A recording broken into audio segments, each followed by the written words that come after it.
Welcome back to the course of English Literature. Today's lesson will be Unit 3, 15th to 17th Century English Renaissance. Let's look at the picture on the screen. Who is this? The answer is Galileo Galilei. He was famous for the saying, "The earth goes around the sun," and was punished by the church. So he belonged to the period of Renaissance in England. So in the lesson today, we will look at some characteristics of this period. The objectives of the lesson will be to gain some knowledge about English Renaissance and to identify the traits of the three Renaissance periods. The lesson is divided into 4 parts. The first one is Renaissance historical background. The next part is early Renaissance. The next one is Renaissance peak. And the last one is late Renaissance.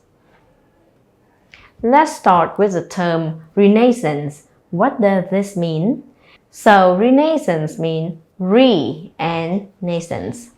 Re in Latin language, it means again and back to the original. Naissance, that means to be born. When we say Renaissance, it means rebirth. Now let's look at some political and social changes of this time. So in the last lesson, we all know that the feudalism was really powerful in the Middle Ages. This period also witnessed the 100 Years' War from 1337 to 1453. So England was between two wars. One is dead and the other powerless to be born. What can we say about the bright points in this period of time? There was a lot of economic development, population growth, consciousness of national life. Next is the religious conflict. So in the previous lesson, we all know that the Roman Catholic Church was the center of the social life. However, when it comes to Renaissance, Protestantism appeared in the 16th century. The Bible at this time was written in English, so the common people can interpret the meaning of the Bible. So that creates the differences in beliefs among the people. As I mentioned earlier, this was a time of scientific development. For astronomy, we had Galilei, Bruno, and Copernicus.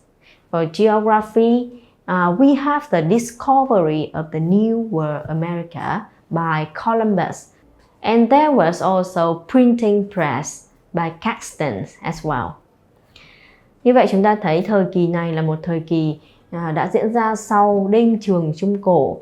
Và trong thời kỳ này thì chúng ta thấy trong xã hội đã có rất nhiều sự thay đổi về thể chế xã hội cũng như về các phát kiến mới liên quan đến khoa học cũng như là phát triển về kinh tế. The English Renaissance is divided into 3 periods. The first one is early Renaissance in 15th century, the Renaissance peak in 16th century, and last one, the late Renaissance. It occurs in the first half of 17th century. Humanism, briefly defined, was a system of moral political views based not on the supernatural, mysterious, the non-human principle, but on the actual worldly existence of man, his all-round development, his worldly life and happiness. Humanism reached its height in the works of the 18th century enlighteners who put forth the slogan of liberty, equality and fraternity for all persons. Renaissance humanism was the first step in the development of humanism. Its essential principles are emancipating the individual from the intellectual factors of the Middle Ages, restoring the earthly atheistic world to man and society, denying the prestige of the church, defending freedom of thought, doing away with class boundaries.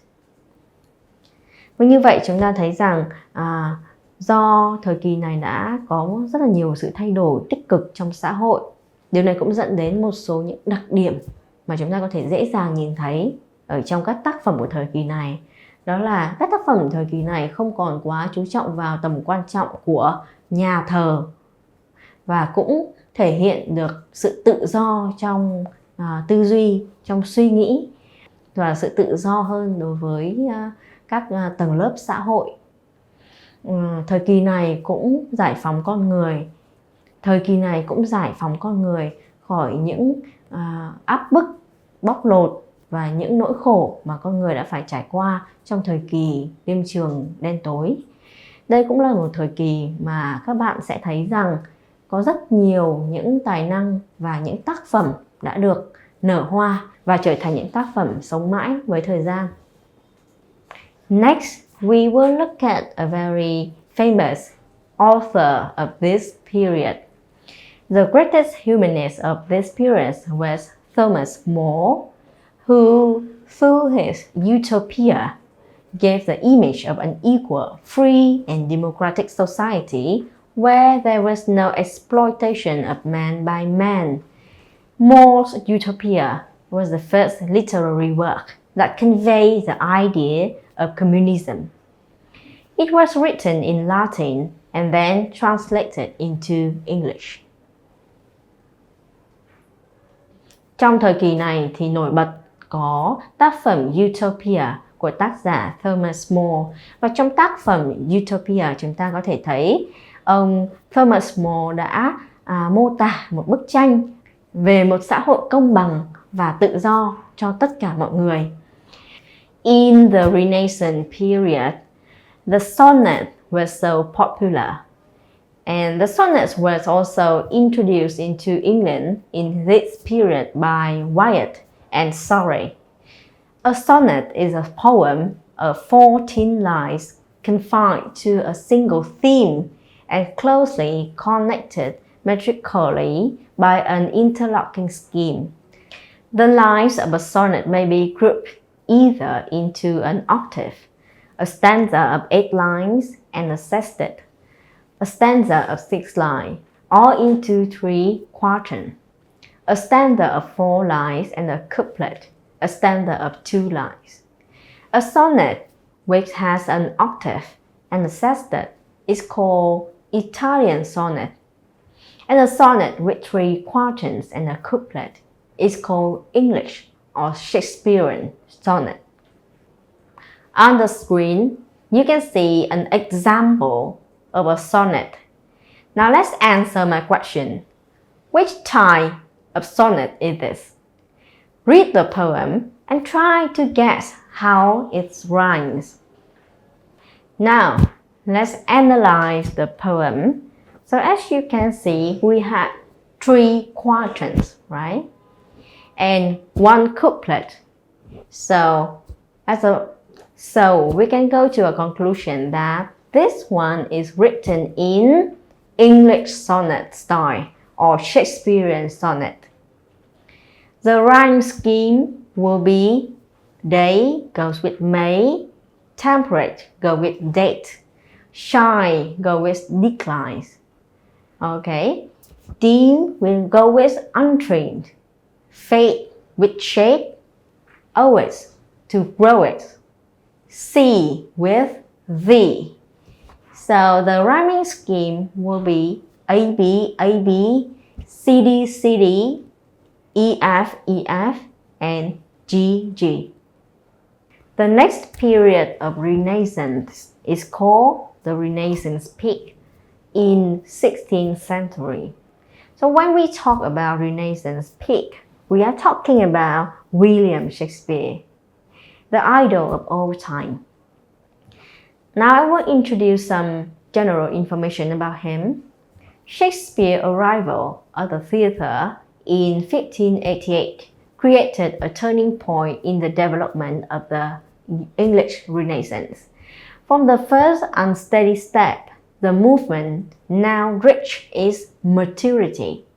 Shakespeare became the idol of the age.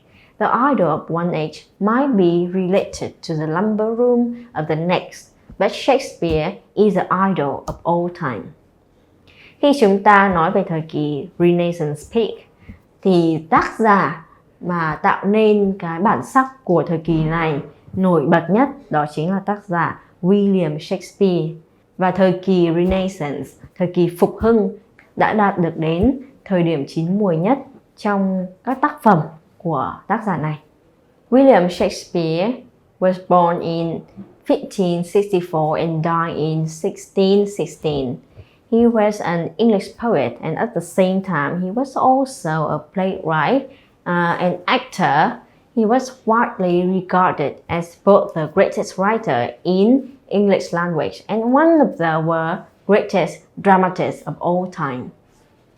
People nowadays really appreciate the amount of work that William Shakespeare wrote. His works includes 39 plays, 154 sonnets and poems and verses. My question for you guys is, can you name some of his work? After Shakespeare's death in 1616, English Renaissance was on a decline. The ideological beliefs of the times changed from humanism to Puritanism.